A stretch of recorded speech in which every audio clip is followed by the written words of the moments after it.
भगवान ने मार्कंडे जी की परीक्षा ली। मार्कंडे जी जैसे चले तो मार्कंडे जी का नियम था, रोज एक ब्राह्मण के चरण धो के पीते थे साहब, तब कुछ खाते थे, नियम था उनका। ऐसे थोड़ा चिरजीवी हो गए,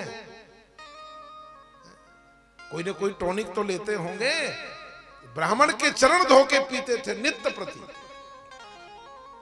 आज जब वैकुंठ से चले तब कोई ब्राह्मण नहीं मिला, शाम होने वाली थी।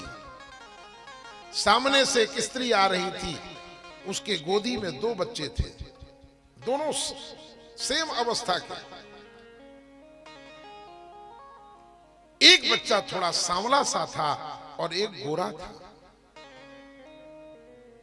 मार्कंडे जी ने पूछा, देवी ये बच्चे किसके हैं, तुम्हारे ही हैं दोनों? बोले हाँ बाबा मेरे ही हैं। तो ये दोनों में अंतर कैसे है, एक काला है एक गोरा है? उस स्त्री ने उत्तर दिया, बाबा अब आपसे क्या छुपाना है, ये जो काले वर्ण का है ये क्षत्रिय कुल से है, ये अंश क्षत्रिय का है, और ये गोरे वर्ण का ये ब्राह्मण का अंश है, और मैं स्वयं वैश्य कुल से हूं, मैं वैश्य कुल से हूं, परंतु ये अंश क्षत्रिय और ब्राह्मण के हैं। मार्कंडे जी ने कहा ये ब्राह्मण के अंश से है? हाँ बाबा ये ब्राह्मण के अंश से है। और मार्कंडे जी ने उस छोटे से बच्चे का, था तो वर्ण संकर, फिर भी ब्राह्मण के अंश से था, जब नहीं ब्राह्मण मिल रहे थे तो ब्राह्मण के अंश से उत्पन्न उस बच्चे का चरण पकड़ लिया। अब देखा तो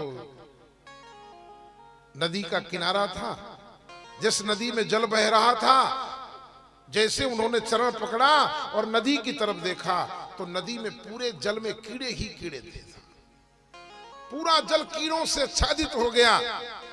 अब चरण धोना है, परीक्षा भगवान की थी, कीड़ों से आच्छादित हो गया जल।